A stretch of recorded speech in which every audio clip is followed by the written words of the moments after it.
Bonjour.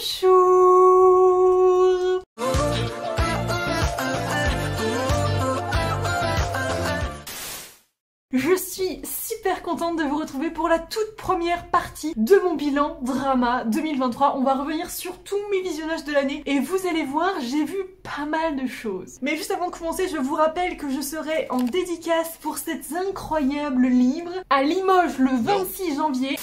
Tout d'abord, je me suis amusée à faire un petit camembert pour voir un peu les statistiques de mon année 2023. Évidemment, sans surprise, ce sont les dramas coréens qui sont majoritaires dans ma liste de visionnage, puis vient ensuite les dramas chinois, les dramas thaïlandais, et enfin, malheureusement, les dramas japonais, juste un. J'espère vraiment que cette année, je vais pouvoir davantage diversifier mes visionnages.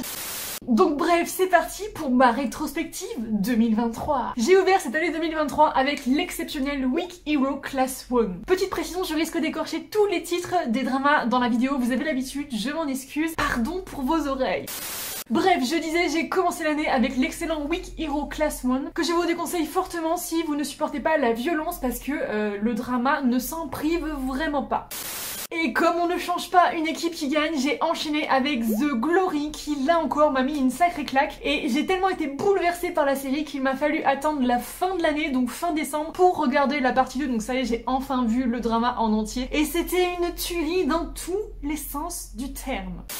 Pour réparer mon petit cœur brisé, je me suis lancée dans Love to Hate You, qui a totalement brillé par son héroïne ultra délurée, ultra badass. Je vous jure que j'ai grave pris du plaisir à l'avoir cassé la figure à des méchants, franchement, hein, il mérite.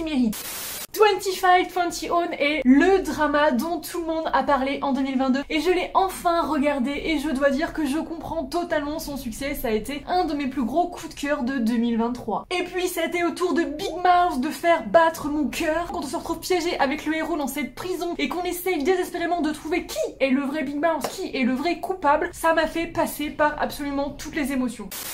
Et sans doute dans le feu de l'action, j'ai enchaîné avec One Ordinary Day, ce titre est vraiment très dur à dire, qui là encore se passe dans le milieu carcéral et là encore m'a laissé un goût d'injustice très amer dans la bouche. Et puis parce qu'apparemment j'avais encore besoin d'action, j'ai enchaîné avec Vagabond qui de mémoire m'a semblé un peu long dans la dernière partie, il y avait un petit peu trop de complot politique, l'histoire avançait pas trop.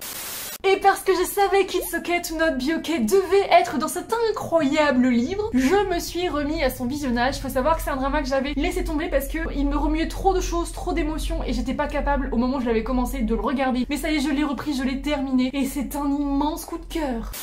Et en parlant de coup de cœur, j'ai regardé Under the Queen's Umbrella qui est pour moi l'un des meilleurs dramas historiques jamais produits. Il est exceptionnel sous tous les plans. Et parce qu'on n'a jamais trop d'émotions, j'ai enchaîné avec Hymn of Death qui, inspiré de faits réels, m'a une fois de plus brisé le cœur en 1000 morceaux.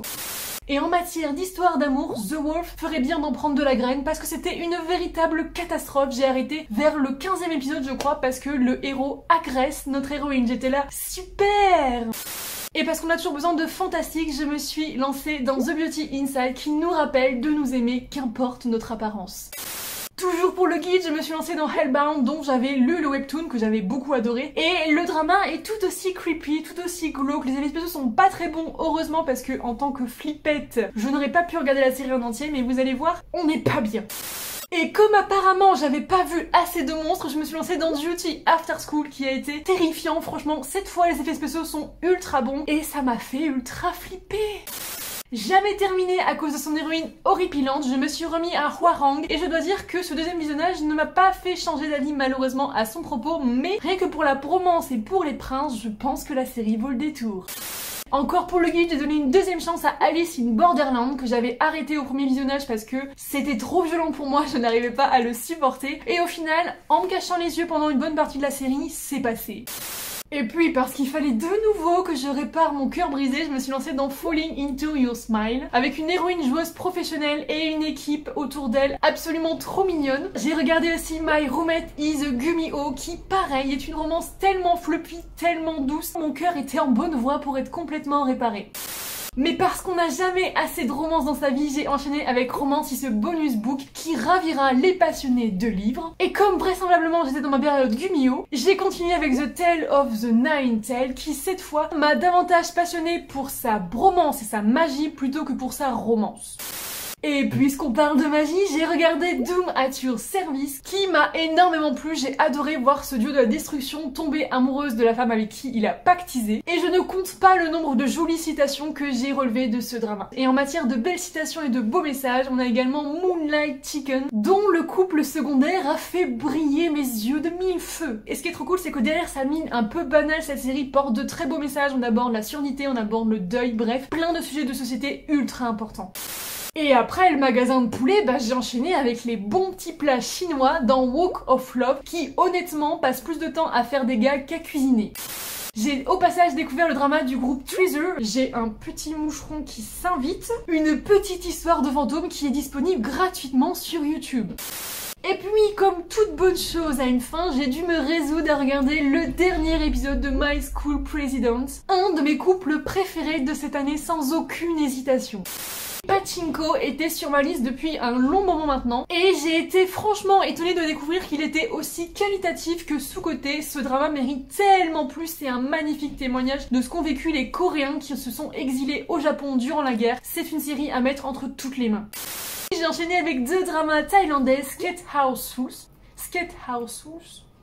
on va dire que ça se prononce comme ça, qui aborde la dépression avec empathie et réalisme. Franchement ça m'a ultra touchée. Et The Eclipse qui a franchement su tirer son épingle du jeu avec sa petite histoire à suspense et sa romance pleine d'alchimie.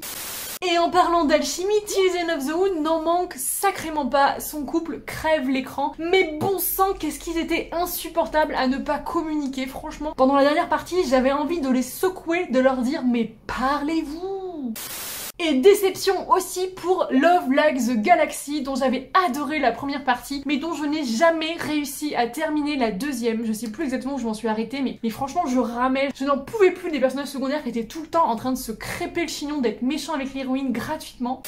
Heureusement, notre petite Liyue de New Life Begin est venue apaiser mon petit cœur avec ses sourires, sa bienveillance et son équipe de copines trop cool. Et puisqu'on parle d'amitié, j'ai enchaîné avec Bloodhounds qui est le tout dernier drama que j'ai pu mettre dans le guide avant de rendre mon script et qui est sans doute ma romance préférée de 2023. Attention cependant, ultra violent, j'ai regardé plein de scènes les yeux fermés. Et pour continuer dans l'action, j'ai enchaîné avec Black Knight, une série de SF qui remplit plutôt bien son contrat. Et pour rester dans les séries Netflix, j'ai aussi regardé Celebrity sur les dessous d'Instagram. Et une nouvelle fois convaincue par l'actrice principale, je me suis lancée dans Dali and the Cookie Prince qui était dans ma liste depuis un moment. Et bizarrement, malgré sa banalité, c'est un de mes coups de cœur de 2023. J'ai vraiment adoré cette série. Si vous êtes passionné par l'art et que vous avez envie d'avoir une petite histoire à suspense, c'est pour vous. On continue avec les séries Netflix avec See You in My 19e Life que j'ai franchement adoré pour son héroïne qui traverse le temps et qui utilise toutes ses capacités pour sa vie actuelle et la romance est tellement jolie. Sur un coup de tête, je me suis lancée dans Butterfly Lover dont je n'avais pas du tout entendu parler, mais je sais pas, les images des teasers m'ont intriguée et je vous confirme, les images sont superbes, franchement c'est une œuvre d'art. La romance est très très chouette, c'est un drama qui est très court donc malheureusement qui n'a pas pu être correctement développé, mais on adore quand même. À la fin de l'été, je me suis lancée dans Youth of May que je regrette de ne pas avoir pu mettre dans ce guide parce que franchement ça a été un gigantesque coup de cœur. Ça se passe durant la révolte démocratique de mai 1980 à Gwangju et j'ai tant pleuré. Et pour ne rien arranger, j'ai enchaîné avec Masked Girl, hyper perturbant, qui franchement nous plonge dans la noirceur humaine. J'étais tellement mal. Et il m'a fallu au moins la moitié des épisodes de The Blood of Youth pour retrouver ma foi en l'humanité. D'ailleurs, si vous aimez les arts martiaux, ce drama est une pépite. Une petite équipe qui se forme autour du héros. Les épisodes sont tellement canons. Franchement, c'est un drama beaucoup trop sous-coté. Et puisque j'étais bien en Chine, j'ai enchaîné avec Back from the Brink qui, à mon sens, est lui aussi beaucoup trop sous-coté. J'ai tellement aimé cette histoire de dragon qui tombe amoureux d'une humaine. Et puisqu'on parle d'histoire d'amour, j'ai tenté King's Land mais je l'ai abandonné je crois à l'épisode 3 parce que franchement, quand on voit le casting, ils auraient pu nous faire une pépite et à mon sens, j'avais trop de drama à regarder pour rester dessus. La fin de l'année approche avec Song of the Bandit qui est un drama que j'attendais avec impatience qui se passe durant l'occupation japonaise, une de mes périodes historiques préférées, enfin peut-être même ma période historique préférée en Corée.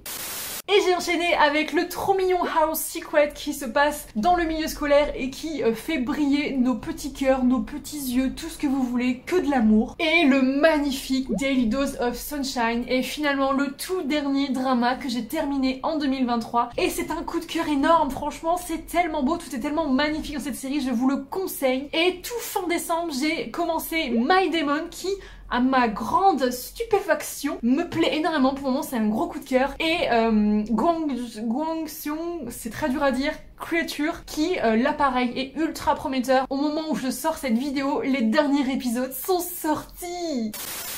Salut montage, bonsoir.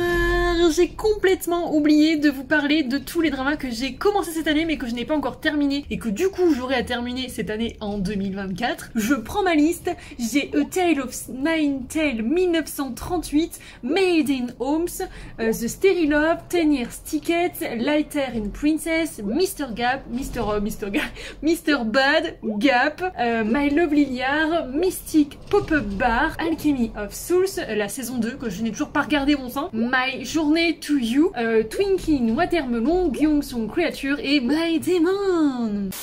Donc voilà, j'espère que cette vidéo vous aura plu. N'hésitez pas à me dire en commentaire, vous, quels sont les dramas que vous avez regardés cette année. On se retrouve l'année prochaine pour la partie 2 du bilan K-Music et la partie 2 du bilan drama. Salanier, Popo, bye bye.